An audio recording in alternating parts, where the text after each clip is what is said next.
Nous sommes à Faso Miel de la Comoé, située au secteur 7 de Banfora.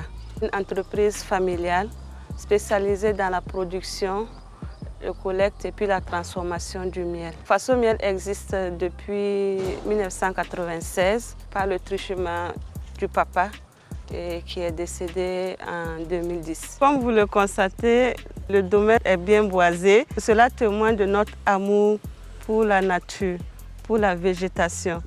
Et du coup, nous assurons la protection de la biodiversité et sous la promotion de l'apiculture. Les abeilles sont devenues maintenant une partie intégrante de notre quotidien. L'abeille, elle est très douce, elle est merveilleuse et elle est pleine de mystères. On ne finit jamais de découvrir l'abeille.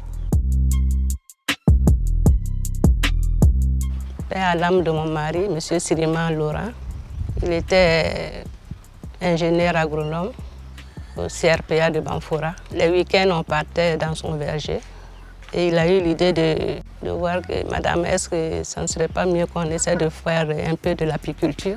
J'ai dit d'accord, on va essayer. Toute chose, il faut oser.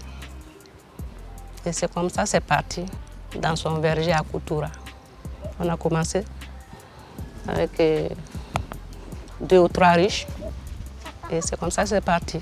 Je l'accompagnais dans sa tâche, essentiellement dans les récoltes et dans le traitement du miel. Je me faisais aussi accompagner par la maman. Et ça, c'est en dehors des heures de l'école. Et jusqu'en terminale. Voilà. Et maintenant, je l'ai abandonné pour poursuivre les études universitaires. Et c'est les petits frères aussi qui ont pris le relais et ainsi de suite. L'objectif du papa, c'était de me voir encore prendre les rênes de la structure, mais je ne voyais pas ça de cet autre. Et j'ai préféré continuer mon chemin, mais toujours, il n'était pas du tout content de moi. C'est à ce que j'intègre la fonction publique. Il disait que pour le moment, je ne comprends pas, mais un jour viendra que tu comprendras. Il était patient, c'est ça, il a été vraiment patient.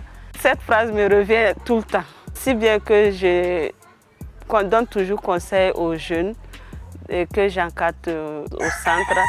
Je dis tout ce que vos parents vous disent, ça peut, parce qu'ils sont visionnaires. Il faut prendre ça en compte. Un jour, ça peut vous servir.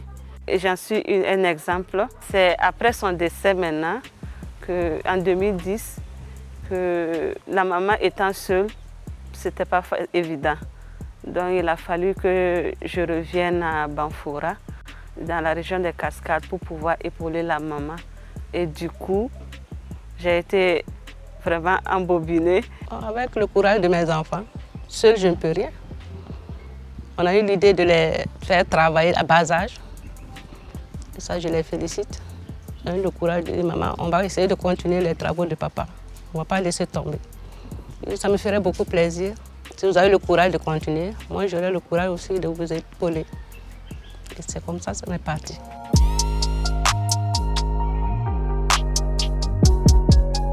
Faso Miel de la Comoé, c'est une équipe et à l'image d'une ruche. Dans une ruche, l'organisation est telle qu'il y a une reine d'abeilles et notre reine, c'est notre promotrice, notre chère Rachel Sirima. Et aussi, il y a les ouvrières avec les niveaux de classe et je fais partie d'une des ouvrières. Franchement, c'est une très bonne collaboration, c'est une question de complémentarité où je m'occupe de tout ce qui est l'aspect opérationnel, l'aspect management, l'aspect suivi et l'aspect promotion à travers la commercialisation des marchés, des entités, chercher des partenaires. Elle s'occupe de tout ce qui est comme production, transformation et elle nous représente dans des ateliers, dans des réunions.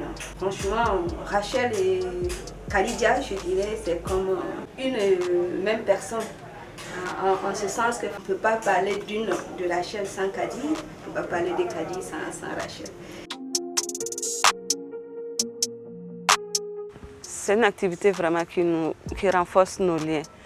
À partir du moment où presque chaque trimestre, nous nous retrouvons pour faire le bilan des activités de l'entreprise et voir comment améliorer les choses et faire évoluer les choses. Donc du coup, en son temps, on n'avait pas cette occasion. Et cette fois-ci, avec les groupes et WhatsApp, parfois on est souvent en communication, on échange nos difficultés, nos perspectives pour pouvoir aller de l'avant. Franchement, je veux dire que ça a été vraiment le trait d'union entre nous. Voilà. Au point que franchement, les gens se demandent, est-ce que ce n'est pas le papa qui continue l'activité? Je dis non, le papa est parti il y a longtemps, mais je sais qu'il est là. Voilà, il est toujours présent. J'ai souvent cette impression. Parce qu'il y a des moments où je suis découragée, au point même d'abandonner. Mais si je regarde d'où je viens, c'est comme si on m'a donné un coup de fouet. Je dis non, tu as intérêt à continuer. Il ne faut même pas baisser les bras. Et maintenant, quand je regarde les résultats que j'ai engagés, je dis waouh. Je dis bon, il est là. Je sais que là où il est aussi, il est fier de moi. Dans toutes mes productions, il y a essentiellement deux choses. La base, c'est le miel et l'amour. Et chaque fois que je produis, il y a toujours quelque chose de meilleur qui ressort. Comme l'abeille aussi, puisqu'elle est la meilleure partie de la fleur, moi aussi, je donne le meilleur de moi-même dans chacun de mes produits. La plus grande fierté, c'est de pouvoir satisfaire les clients, de les émerveiller davantage. Et à chaque sortie, les gens sont toujours émerveillés par mes œuvres. Quand je consomme moi mes produits, je suis souvent dépassée. Parfois, je dis, est-ce que c'est moi-même qui ai fait ça? Chaque production est assez spéciale. Il faut que le consommateur soit fier de moi. Le moment le plus difficile, c'est de pouvoir avoir un process de production bien ficelé. Parce qu'au départ, j'avais beaucoup de ratés. Je produis, je n'ai pas le résultat qu'il me fallait. Je versais sans tenir compte des finances qui ont souffert. Voilà, si on doit quantifier, franchement, ça ne serait pas encourageant. Je dis non, j'ai un objectif pour que je réussisse ce que j'ai commencé. Quelquefois, je suis un peu handicapée.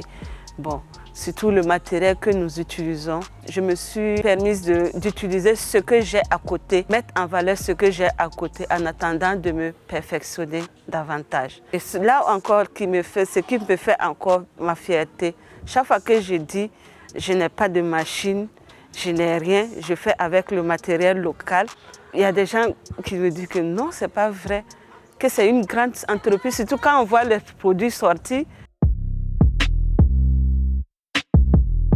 Le rêve de tout un chacun, je pense, c'est de préparer une relève et de transmettre ce qu'il a appris à sa progéniture, mais sans pour autant l'obliger. Lorsque on regarde l'importance de l'abeille dans l'environnement, même si on n'est pas apiculteur, on se doit vraiment de travailler à sensibiliser la génération future dans la préservation de l'environnement, dans la protection de la nature à travers les arbres et par conséquent dans la protection des insectes pollinisateurs dont le principal est l'abeille. Notre priorité, c'est de faire découvrir au monde entier les mystères de l'abeille, les merveilles de l'abeille pour qu'on puisse prendre soin de l'abeille. Parce que l'abeille nous fournit tout. Elle nous fournit de l'argent, elle nous fournit la nourriture, elle nous fournit le bien-être, la santé. Elle est le cœur même du monde, si je veux bien le dire. Et elle nous fournit aussi la paix.